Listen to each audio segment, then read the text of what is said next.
This is case number 254947FY. Again, the people of the state of Michigan versus Kimberly Sue Park. Appearances, counsel. Joanna Carey for the people. Thank you, Your Honor. Patrick Cherry on behalf of Mrs. Park. Thank you. And we are here for a probable cause conference. Counsel, I'm assuming there's no resolution in this case. There is no resolution, Your Honor, and we would ask, asking that this matter be reset. We still do not have discovery, and it has not been provided to the defense. Mr. Cherry. That's correct, Your Honor. I've never had an issue getting discovery from Ms. Carey's office before. I'm curious as to what's taking law enforcement so long to give me a recording of the interview or things like that. And certainly, I'm sure Ms. Carey will get on them in the next week to do that. But because I don't have the discovery, there's nothing for us to discuss yet. So I think we have to adjourn the hearing. I understand. The court is well aware of the complexities of this case and the number of agencies involved with the investigation. Ms. Carey, Mr. Cherry, how long do you want to adjourn the probable cause conference for? Your Honor, if I can just get the allegations in this case, separate from the Bartholomew cases, is an interview that occurred on November 28th. If I can get that recording and the police report, that would get us started a long way towards our conversations, I think, without having to get into all of the follow-up investigation that relates to Bartholomew's. So that shouldn't take too long, I wouldn't think. Ms. Carey.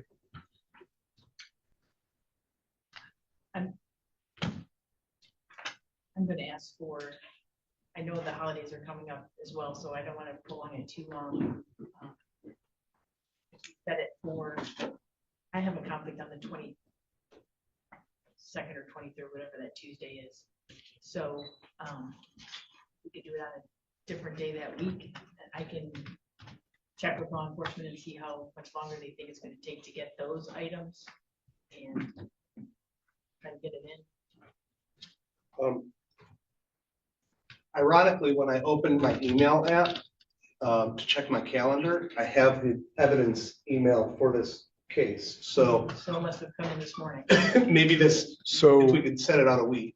So we will reset this then for, do we have time on the 15th?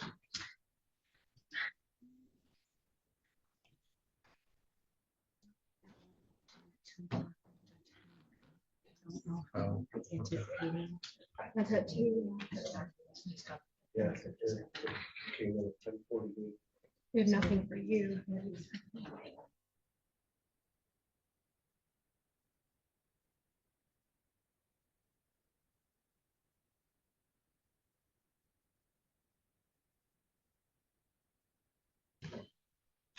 So we'll keep it for the 16th then.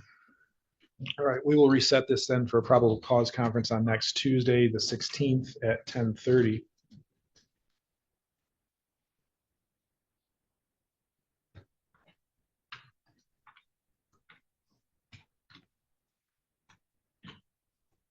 And obviously, we'll see where we're at that point. Anything else for the record, counsel? Yes, Your Honor. Ms. Park had a couple of bond issues that she just wanted me to clarify with the court. I think I understand them, but I want to make sure because there's a lot of misinformation. One, that her bond does not require a GPS tether. She doesn't need to go and get that taken care of. That's my understanding from the court's ruling.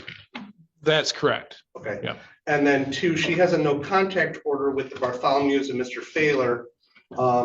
That does not, so there was, I believe the court's aware there was a candlelight vigil for Rebecca last weekend. Both Ms. Park and Mr. Thaler were present, but they did not communicate with each other. They have permission to be in the vicinity, just have no actual contact with one another. Is that correct? I will always say that no contact means no contact. Thank you. Ms. Carey, anything else? No, thank you. All right. Then we're adjourned on this case. Thank you, Your Honor.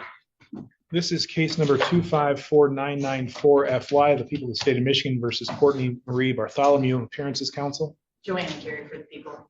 Good morning, Your Honor. Tracy Deinhardt here on behalf of Ms. Bartholomew, who's present and seated to my right. Thank you. You may be seated. We are here for a probable cause conference. Before we get to that, I will note in the file there's a second amended complaint. I know we addressed this when we arraigned Ms. Bartholomew on the first amended complaint. And that was adding the phrase "and or" to the venue. I arraigned her on the first amended complaint based on the "and or," but I'll just note for the file that has, or for the record, that second amendment has now been filed with the court. As I said, we're here for a probable cause conference. Again, I'm assuming there's no resolution in this case. Am I accurate on that? Correct. That's correct, Your Honor. I know based on the prior case, discovery has been still in the process of being put together. Ms. Carey, any requests today? Yes, I would request that this be set out. Any objection to that? Your Honor, I have no objection to that. I have discussed the set out with my client. We would waive any 21 days in this case pursuant to the court rules. There are some ongoing conversations that are being had with the prosecution, and we do anticipate that prior to any preliminary examinations in this case, there will be some motions filed in anticipation of that hearing. So we would ask for this to be adjourned out for approximately 3 months. For PCC, 3 months? Say 30 days for a PCC, Okay. Your Honor. All right. Let me rephrase that. Thank you. Any objection, Ms. Carey? No, thank you. All right. Then based on the stipulation, we will set this out for a new PCC after 30 days. Thank you, Your Honor. Anything else for the record? Not at this time, Your Honor. Ms. Carey? No, thank you. All right, thank you. We're adjourned on this case.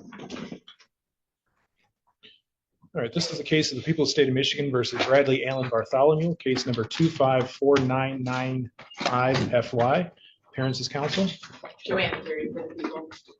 Gary Mihas for Bradley Bartholomew. Nicole Smith for Bradley Bartholomew. All right, thank you. You may be seated. We are here for a probable cause conference, and I see there is no resolution and discoveries pending. Ms. Carey, is there any request in this case? The people would again request that this be adjourned. And frankly, I would ask that it keep it with Ms. Bartholomew's case as well. Mr. Mihas, any objection to that? No objection, Your Honor. In addition, we've discussed the 21-day rule with our client. He understands the need for discovery. At this point, we're only aware of what's on social media, and that obviously is not appropriate to proceed. And so we're waiving that with Mr. Bartholomew's permission. All right, and I see the form is marked to waive the 21 days. So we will go ahead and we will set this over for another probable cause conference after 30 days to run with Ms. Bartholomew. Anything else for the record, counsel? No, thank you. Mr. Mihas? No, Your Honor. Thank you. All right, thank you. We are adjourned on that one. These are case numbers 254867FY and 254866FY. Ms. Carey, is this one of your cases? It is, thank you. Mr. Haynes, unfortunately, you don't have an attorney yet. We have tried reaching out to the conflict attorneys. Administrator was not able to get a response today. Have you heard from anybody? I guess it was some lady named Taylor. I called 4 times, no response, so, And did you call the public defender's office? Is that who you called? yeah, and they gave me Taylor. All right. That she working for you to tell her. She's the conflict administrator. I've called like 3 times, left a message, no response. Okay. Well, so we're here for a probable cause conference. Obviously, we'll have to reset that. I'd like to also clear up a couple warrants that I have. Well, we'll get to that. That's my next thing. So I also have a bench warrant. It's alleged in the bench warrant that you failed to appear for a drug test as ordered on December 3rd, 2025, that you left the Missaukee County Courthouse after you were ordered by the court to test, as he appeared to be under the influence, called community corrections. The community corrections was told to report immediately and failed to comply. You have the right to have a contested hearing in that case, in which the prosecution would be required to prove those allegations, or you could plead to those violations. However, because you have requested an attorney, I don't want you to plead to them yet. So the court is going to set that for a contested hearing.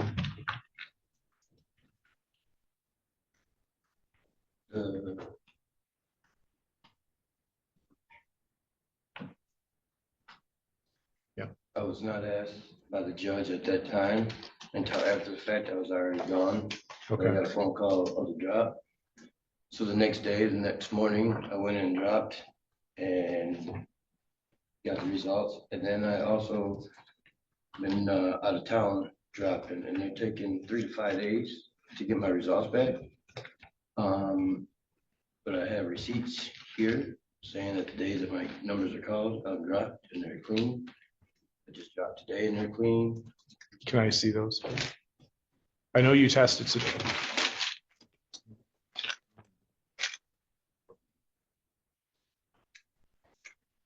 They got copies of them. But being that I'm out of town, so I pay extra to get the drops. Them days are the days that my number was called. Kalkaska 7 to 10. Med 1 is 3 to 5. Wednesday, I got a call So- for Med 1 and get the results and then fax them to Missy downstairs.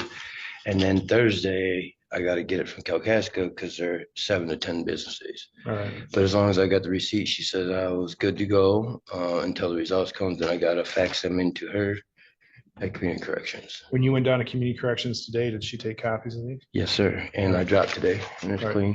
Ms. Carey, just so you're aware, I have a receipt from Med One indicating that $45 was paid along with the collection paperwork for a test on 12/6. The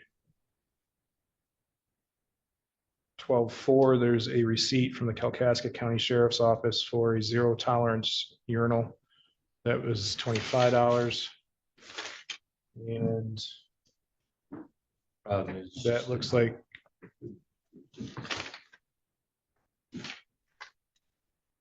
oh, and the analysis being sent in for that. So you're aware of what I'm looking at.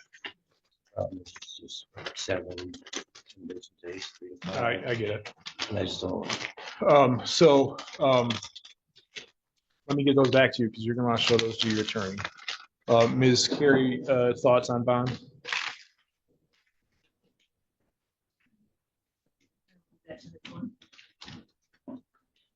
Mr. Haynes, I am going to, because you have been testing, I don't know exactly what happened with the situation in Misaki County, only what's been reported to me.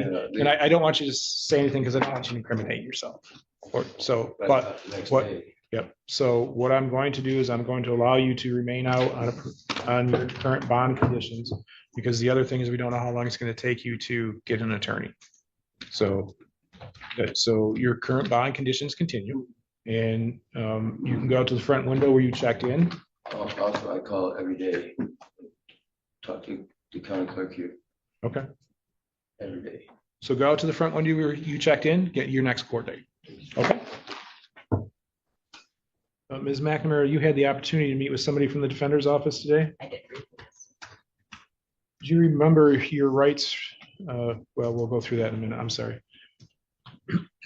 I have a complaint that alleges that on or about August 15th, 2025 in Henderson Township of Wexford County, it is alleged that you committed the offense of motor vehicle unlawful driving away. That is a felony punishable by up to 5 years in prison, along with Secretary of State to suspend your driver's license. Do you understand those charges and the potential penalties? On felony complaints, you have certain rights. You have the right to remain silent. Anything you say or write can and will be used against you. You also have the right to have an attorney present during any questioning that you consent to, and the right to stop answering questions at any time. You also have the right to be represented by an attorney at all phases throughout this process. And if you cannot afford one, one would be appointed to represent you at public expense, but you may be required to repay a portion of that expense. Today, do you plan to hire an attorney, represent yourself, or request the appointment of an attorney? Unfortunately, request appointment. All right.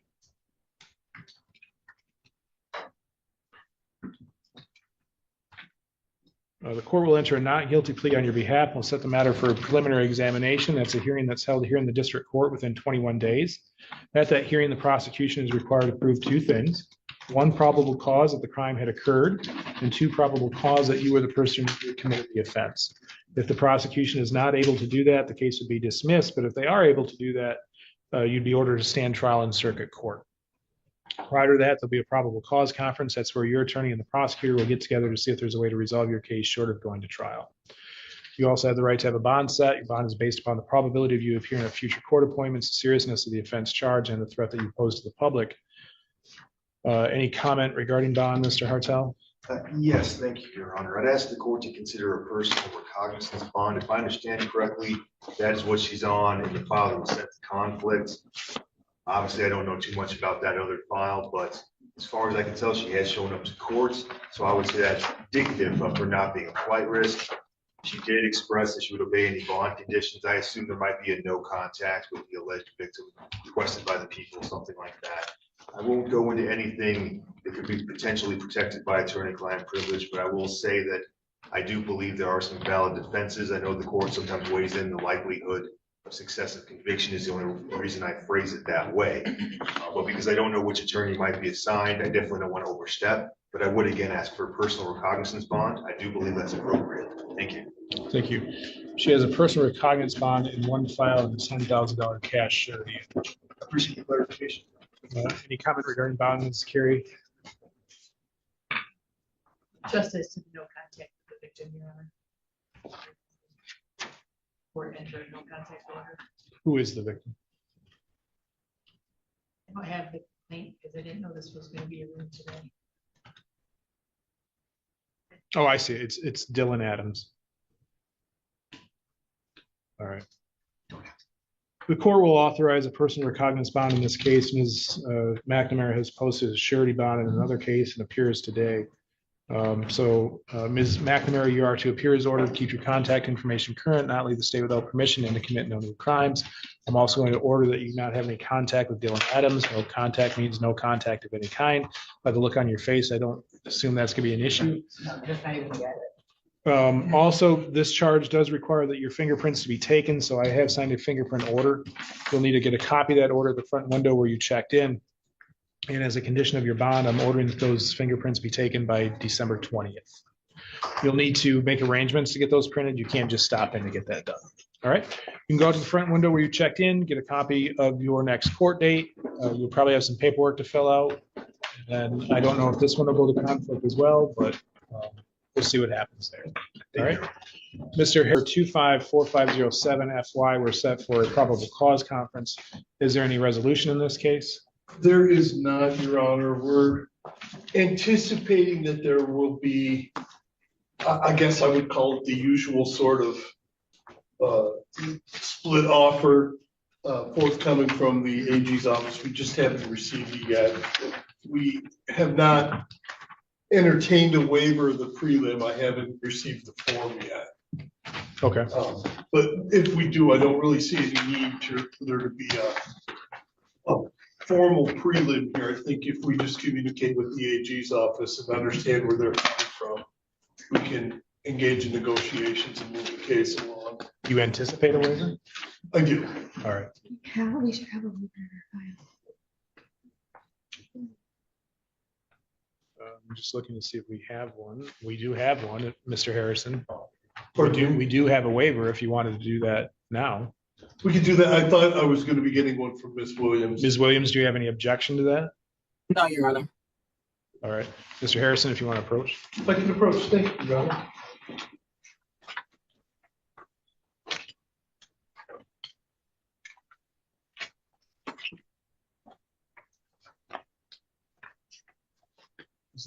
Is that something they said, or did you put that in? Did it? Okay.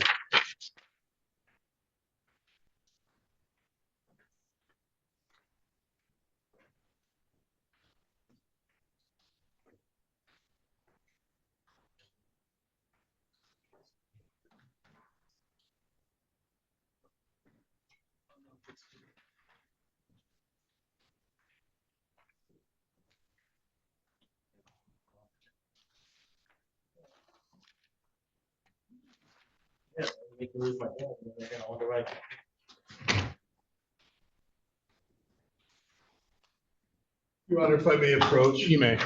I could have passed this to your staff as well. My apologies.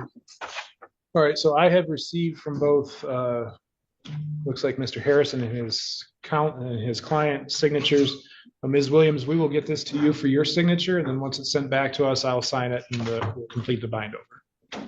Okay, or you have my permission to sign, Your Honor. Either way, it's, You're all right with that?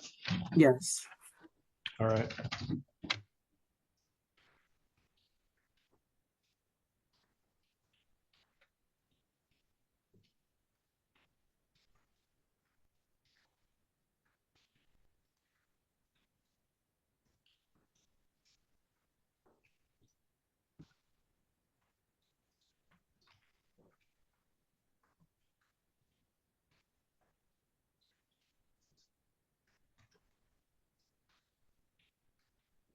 Before I sign the bind over, is there anything to address on the record, Mr. Harrison? Yeah, Your Honor, before you do formally sign that, we had a question. There was some question that came up when Mr. Hill's bond was initially set. We know it's the 25%, we know the number. His inquiry to you was, could he use a credit card? And apparently either the clerks or the jail is telling him that he can't use a credit card because your bond order just says cash. Is there any accommodation we can make in that regard? I think it's a silly. Ms. Williams, do you have any objection to changing the bond order to allow for a credit card? No, Your Honor, I don't think our office allows that. I think it has to be cash. I know sometimes credit cards will allow you to get a cash advance or to withdraw cash, but we typically ask for cash so that the money can be transferred with the agreement of the defendant to the arrears. I don't know if that would be possible with a credit card payment. I don't know. Okay. Mr. Harrison, is it possible to do a cash advance off the credit card? It may very well be. It may very well be a moot point because his interest is paying down the arrears. Right. One way or the other. Obviously, he'd like to be out of jail when he does that. Sure. All right. Well, That doesn't change anything. So, okay. So I will leave that up to you to see if you can get that figured out. I have signed the bind over, and then we'll transfer it over to circuit court. Thank you, Your Honor. All right. Thank you. If I could, Thank you, Ms. Williams. Is he arraigned on the amended complaint?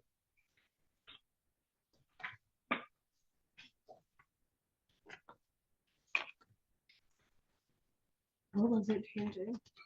Adding HAB 3. No, we don't even have that, unless it came right at arraignment day.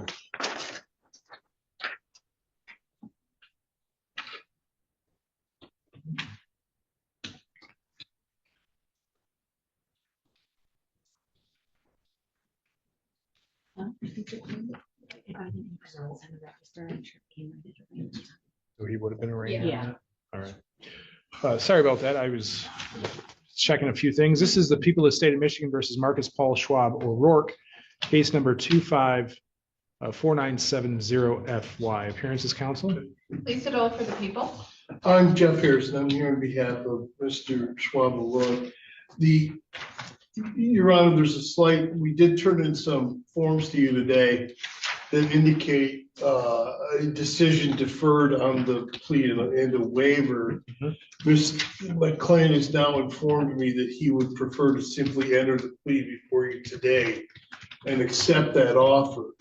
I realize that does take a little bit of extra preparation, and we might not be able to do that right here today, but perhaps we could do it. It's not a now or never type situation. I understand that, but we'll be available tomorrow as well. I only have one more file after this, right? I have time if Okay. you have time. Ms. Dahl, is that offer still available? Yes, it is. All right. So it's my understanding then that the plea will be to plea to possession of ecstasy and B&E of illegal entry in a domestic relationship. In exchange for that, the people will dismiss. This says the resist and obstruct. I assume the possession of meth as well. No, the possession of meth is actually ecstasy, Your Honor. Oh, I'm okay. Oh, you're right. Yeah, I'm sorry. So yeah, I was thinking use. So I can't take that right now. You're correct, Mr. Harrison. It is going to take some extra paperwork because the information has to be done and the plea agreement signed and all that good stuff. So if there's time to do that, this afternoon. I'm not sure what the prosecutor's office is like, but if they can get the paperwork done, we can put him back on for this afternoon. And I we may can, have to appear by Zoom, but that's fine with me. I'm all right with that because we can have Mr. O'Rourke appear by Zoom as well, Okay. so we don't have to arrange a transport. Is that okay? So just to be clear, the prosecutor's office needs to prepare an information and that's all? So it's a felony plea, so they'll have to be the felony information. There'll have to be the circuit court plea sheet. And we already have the bind over. So. Is what'll happen, Mr. O'Rourke, just so you're aware, is I will take the plea, but I won't be your sentencing judge. Judge Elmore will be your sentencing judge. Right. Do you understand that? Yes. All right. All right, so we will get this rescheduled for this afternoon then. I appreciate that accommodation, Your Honor. Sorry about the change in plans. I misunderstood it. No, I was thinking use instead of possession. I apologize for that. So do we want to put him back in right after arraignments then? I just did it at 2, yeah. So 2:00. Okay, 2:00. But you're good with it. Yes. Call. Yeah. The people of the state of Michigan versus Claire Marie Shefferly, case number 254969 FY. Appearances, counsel. Words on behalf of the people. I'm Jeff Harrison. I'm here on behalf of Claire Shefferly. She's joining me at the table. And we're here for a probable cause conference based on the sheet turned in. It does not look like there's a resolution. Is that accurate? That is accurate, Your Honor. I would, in addition to that, I did not indicate a waiver of the 21 days. I just wanted to alert the court that I will not be available on the 16th for her scheduled prelim. All right. Is there any objection then, Ms. Lawrence, to setting this to the 23rd for preliminary examination? No, in the interim, Your Honor, I'm aware that she has a hold out of Oakland County.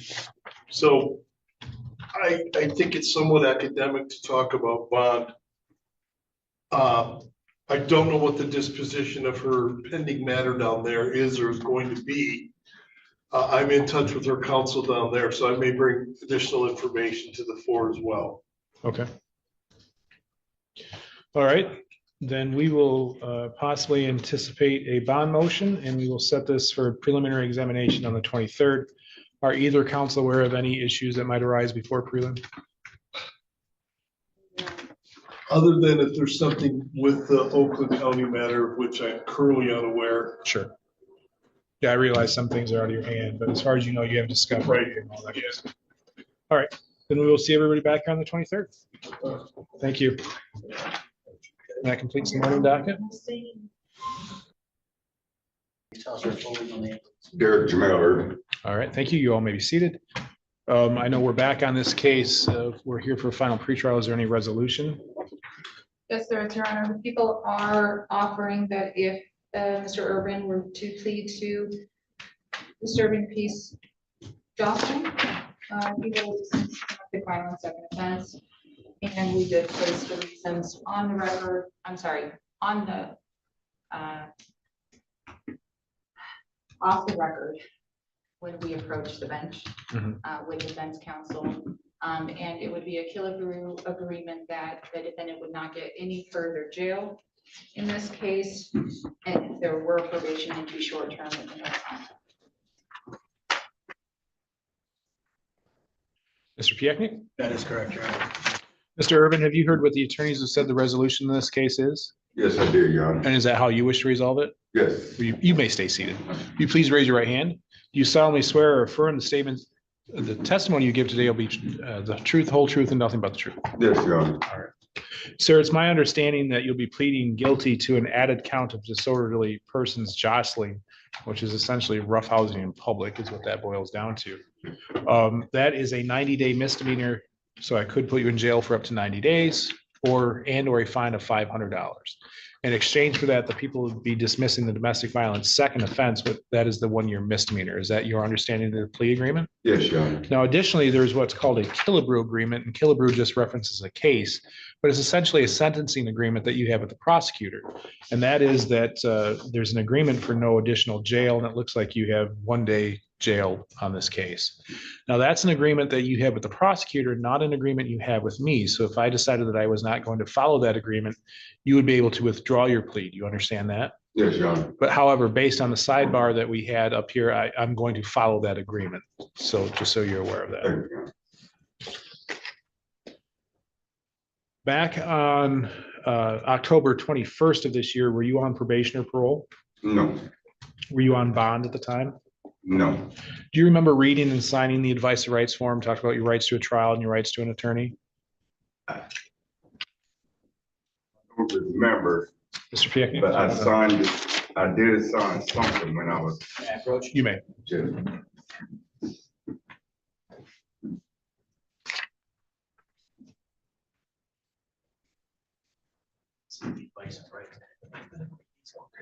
That's your signature.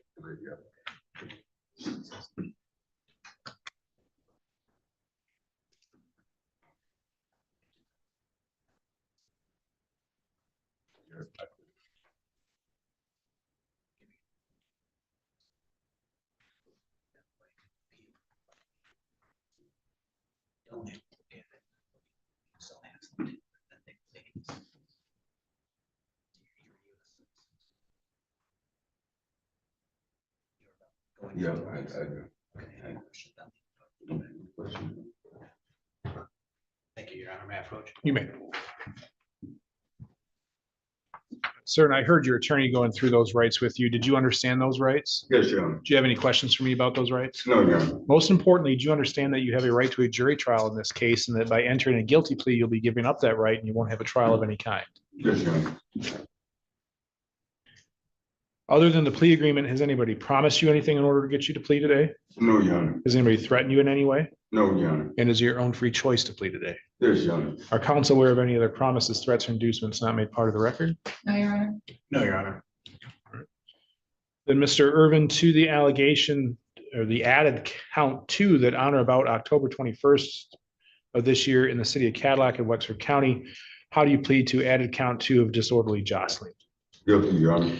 In order to accept that plea, I must have you tell me what it is that makes you guilty. So what happened back on the 21st? Mr. Pieknit, you want to question your client at all? Yes, Your Honor.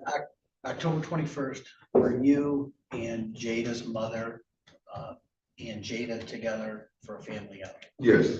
Okay. And when you returned to the apartment complex where Jada was staying, were you in the car? Yes. Okay. And did Jada place her feet in between? Well, you were in the passenger seat. Right. Sunshine, who is Jada's mother, was in the driver's seat. Correct. And then Jada was in the back seat. Correct. Okay, and then did she place her her feet in between the two seats? Yes. Okay, and did you physically kind of push those feet back? Yes, I did. Okay, and then afterwards, did you exit the vehicle with Jada? Did you guys exit the vehicle afterwards? I exited the vehicle to go up to the apartment to tell the grandmother how Jada was acting. Okay, and then when there was a situation there when that happened, were words exchanged, people get loud, Yes. and then you left? Yes. Thank you, Your Honor. Thank you. Do counsel believe I'm sorry, did that happen here in the city of Cadillac? Yes. All right. Do counsel believe the defendants provided the factual basis to accept the plea and the court rules have been complied with? Yes, Your Honor. Yes, Your Honor. As does the court, I find the plea is knowing, voluntary, and accurate. Sir, I find you guilty of disorderly person, jostling pursuant to the plea agreement. The domestic violence second will be dismissed. Are we able to sentence today, Ms. Dull? Yes, Your Honor, we have not gotten the victim rights back. All right. Any allocution, Mr. Piefnik? Just to briefly reiterate what we talked about at sidebar, it's always a complicated thing between father and daughter, parent, child. And Mr. Urban is doing the best he can to try to raise his children the right way, teach them respect. I don't think anyone here believes that it's a good idea to put your feet up in the car like that. It's probably dangerous. And I think every parent has essentially had that same conversation. I think he's learned from sometimes there's a better way to handle it. I think he's learned from that. And moving forward, it's always going to be hard with your children, but I think he's taken away from that. He's got to keep a cooler head to take, to not only to avoid this situation, but that's the behavior that he wants to model for his children is stay cool, keep it, be be the bigger person and keep a cool head. Thank you. Ms. Dahl?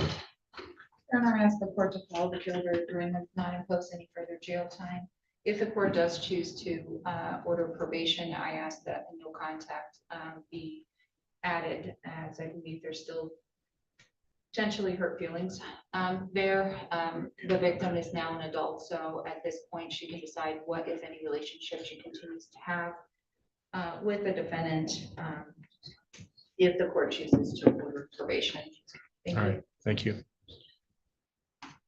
Mr. Urban, you had the right to address the court prior to sentencing. Is there anything you'd like me to know? Yes. You may stay seated, that's fine. Your Honor, first I'd like to say, apologize for the behavior that happened with my daughter. I don't want bad vibes, you know, with my daughter. You know, I have more than just one child. You know, I have 7 kids, you know, whether they live here or not, they graduated. You know, I just want all of my kids to do the same, you know, follow the trend, you know, not to mention, but, you know, you just had one of my sons in here, which made me feel funny because I called him Mr. Urban. And usually I'm the one that's coming to these court things and not him.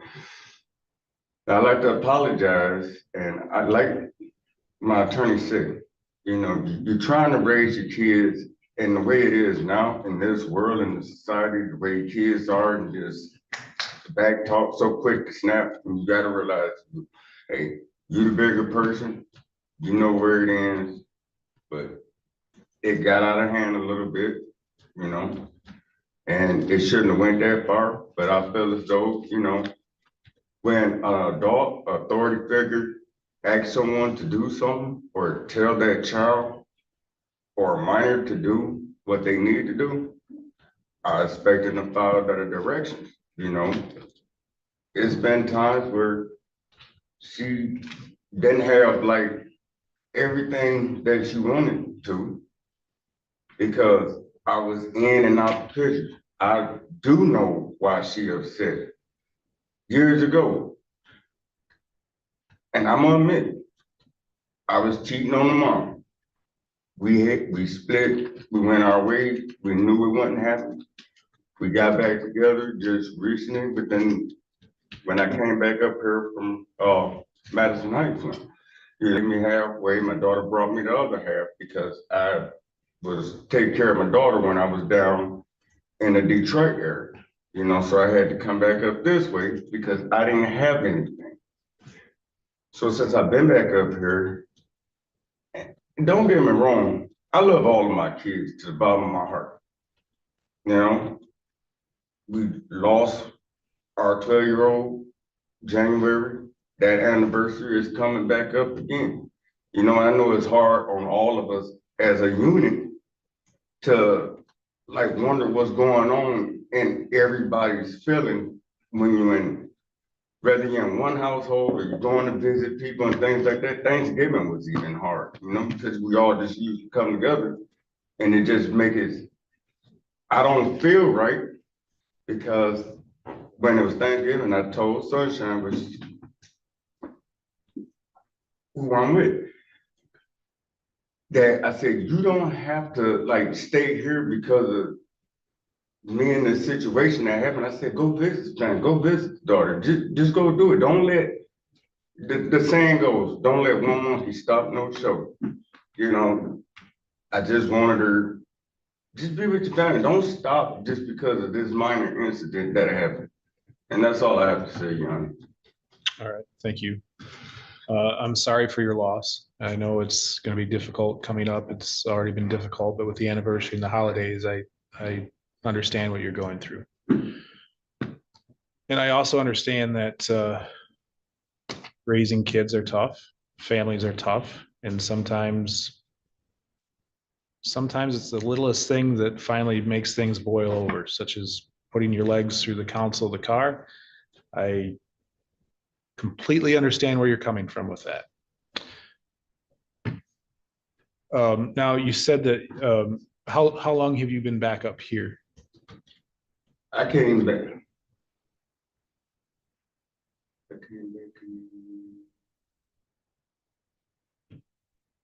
either it was at the beginning of, or the end of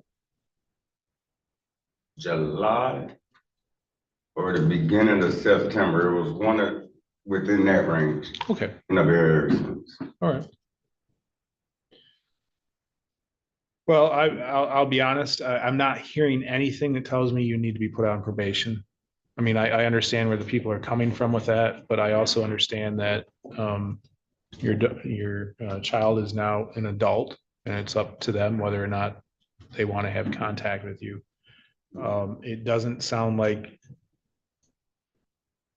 things got out of hand. It may have got out of, I mean, it caused a disturbance, Right. but it doesn't sound like there was any physical attack on each other or anything like that. So I am going to keep this to a fines and cost situation. Are you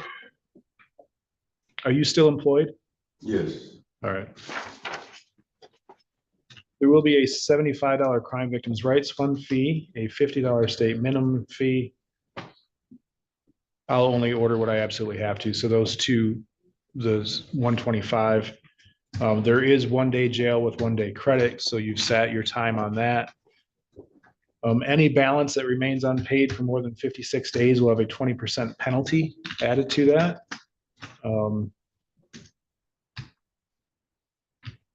All right, you can go out to the front window where you checked in, get a copy of your judgment, make payment if you're able to. If not, get set up on a payment plan. All right. Thank you. All right. Thank you. Good luck moving forward. Thank you. No, that's fine. I think I signed the substitution yesterday or the day before. I'm losing track now. So I get it. We're all upside down. So Various reasons. we are here for a final pretrial, and I know previous counsel had filed a motion. I don't know if Mr. Barnett, if you plan on arguing that today or not, but is there any resolution in this matter? There is not, Your Honor. Defense just requested additional discovery, a copy of the 911 call, which we will request and get over to them as soon as we get it. But I do believe the intention is to hear the bond motion, and I have no objection to that. All right, so we will set this then over for another final pretrial next month for discovery to take place. And the motion then, Mr. Barnett. Thank you, Your Honor. Actually was filed previously, and the court looked at it. At that point, the young man and the family does get a lot involved. The young man's come up to the prosecutor's office. I believe he's requested a no contact be lifted. His mother, Miranda Jones, is present in the courtroom. The child is not here today. And at the time that the other motion was filed, the young man had moved or had left the home and was one of the grandparents. And I assume Sam had come back at that point, and that should probably go over well. The son's back in the home now. His dad's been living in a hotel motel, depending on $100 a day or less or more, and doing DoorDash basically to buy food and pay for his hotel. He's been compliant. He's been compliant with the randoms. There was alcohol involved. There's a lot of it. And trying to figure out exactly what happened, but it looks like he was at least on paper out of order. No one was hurt other than Sam right here. Sam Senior had upped his eye at an object probably being taken down by his son, and his son was holding him. The officer showed up. It was a drinking issue. When he's not drinking, he couldn't be nicer, and there's probably an issue like with everyone else, but whether he committed a crime or not, and or is responsible is yet to be seen. We would like to resolve it. Just want to finish up the last bit of evidence to hear what the call was that was made. And there's another witness. His dad had shown up. He's not a police report. Those two things could happen. I didn't get to the tape until last night. I want to share that with my client. But with regard to having him come back, my understanding is that everyone's fine with that. He's had a cooling off period of over a month. just over, this was on 11/8, 11 today. The holidays coming, and already been here once, and him under, and even if the court wanted to up his surveillance of his drinking, I'm sure he doesn't want me to say that, but we'll do anything that is possible to have him back in the home. Again, basically, it looked like the son had him held from behind. They were just sitting relaxed with his arm around my client's chest. It was just, they're both sitting down. The police came in, everyone was cooperative. There was a little yelling and they separated everybody and everyone calmed down. And there are 2 kids involved that would be witnesses. And Miranda was present, which is his wife, and is supportive. He had a DV in 08. He's probably had some other dust ups similar to this. Like to deviate off at this point from letting us know this could be a second charge. But he's proven he's not drinking.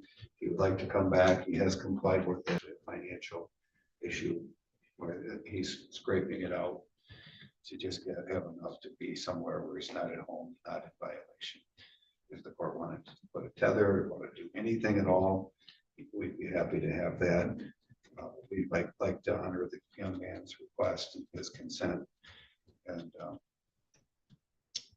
Miranda, who's also present and is joining.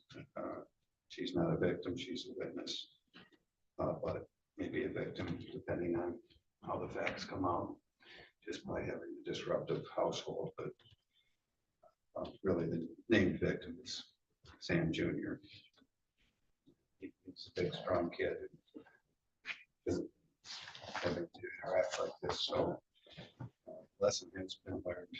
Mr. Cronkite will be monitored and won't be drinking. We would ask the court to permit the no contact to be lifted, to have him put back with his family here for the holidays. Mr. Burnett, how do I ensure that there's no undue influence put on this minor child who's the victim and the witness in the prosecution's case if I allow them to get back together? Court would prepare an order to not discuss the facts of the case of anyone. How do I enforce that? The man could self-report. How do I know there's not being influence put on the young man right now to have him request that this be lifted? We have that in every case, Your Honor. He did come up with a concern with that, and just typically families, that is a concern. He has come up to meet with the victim's coordinator and another individual that we don't know, or something, one of the prosecutors. But he has come up, and I have not heard that from them, and I didn't get into the details of that meeting. That is a concern. However, my client would agree to not discuss the facts. I would ask Ms. Jones, as the other parents, to do the same. And, you know, the statements have been made. And I don't know how they walk back those. There's a tape of things being said that aren't great, but they're locked in. And how we do that is we, you know, hold the big witnesses accountable for their statements under the system's approach of what they said when. But it looks like they have that changed. And those are concerns, however. This isn't the worst. You know, all DVs are bad. This isn't a beating. It isn't a typical. Ms. Dahl, if I remember correctly, and correct me if I'm wrong, am I correct that young Mr. Cronkite was protecting his mother in an altercation with Mr. Cronkite? Allegedly? He was defending his mother, but I think that the defendant was verbally yelling and screaming at his wife, saying just awful things to her, and then the son tried to get that stopped, and that's when I believe the defendant swung at the victim, and I believe he missed, and then the victim ended up eventually putting him in a headlock and restraining the defendant. In this case, Your Honor, I did speak to Sam, the minor victim in this case, and he did inform me that it was his request. I asked him if he's being pressured or told by family to say that he wants him back in the house, and he said he's not, and that he wants him back in the house. The genuineness of that, I don't think anyone can really determine because I don't know him well. But he has spoken to our victim advocate, and the circumstance is Mr. Cronkite, the defendant's drinking. I think that he becomes erratic and destructive when he drinks. If he's staying clean and it looks like, for lack of bond violations, that he is complying and is not drinking, I'll leave it up to the court whether the court lifts the no contact order, but the victim has relayed to me that he wants no contact lifted on his own accord. And I believe that the incident stemmed from an excessive amount of alcohol, and had that not been the case, I don't know if we would be here.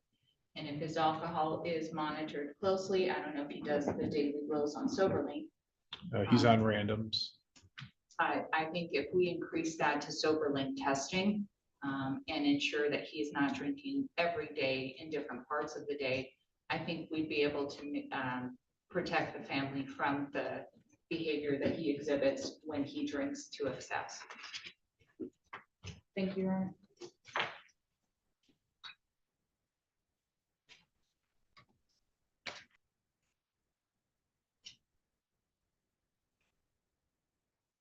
Any rebuttal, Mr. Burnett?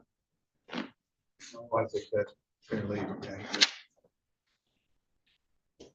And my client's had no contact with him to have that position. And my hope is that the mother didn't influence that as well.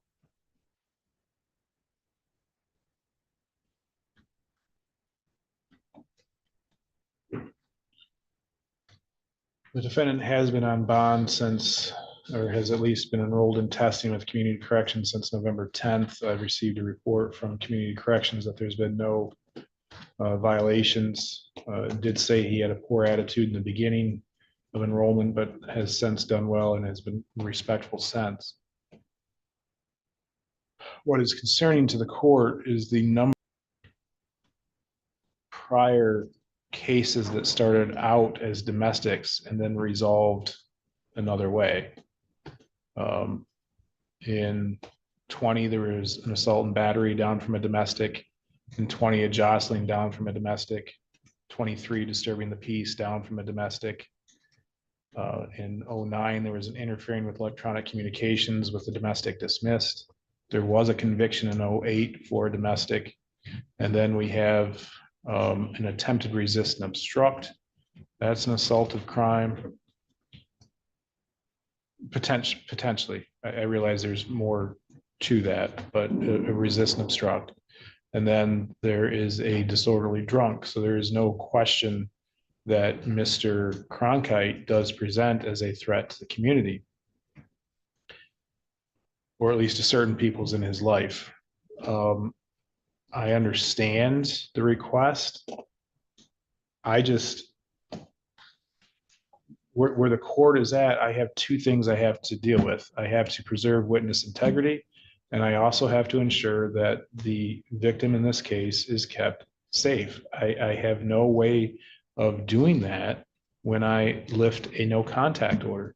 And not only that, but nothing has changed in this situation. Nothing has changed in this situation since this case arose back on November 8th, other than Mr. Cronkite is not drinking, but there's no enrollment in counseling. There's no proof of counseling services, no proof of lifestyle changes other than the drinking. And I realize, trust me when I say that this puts the court in a horrible situation, because the last thing I want to do is keep a family split.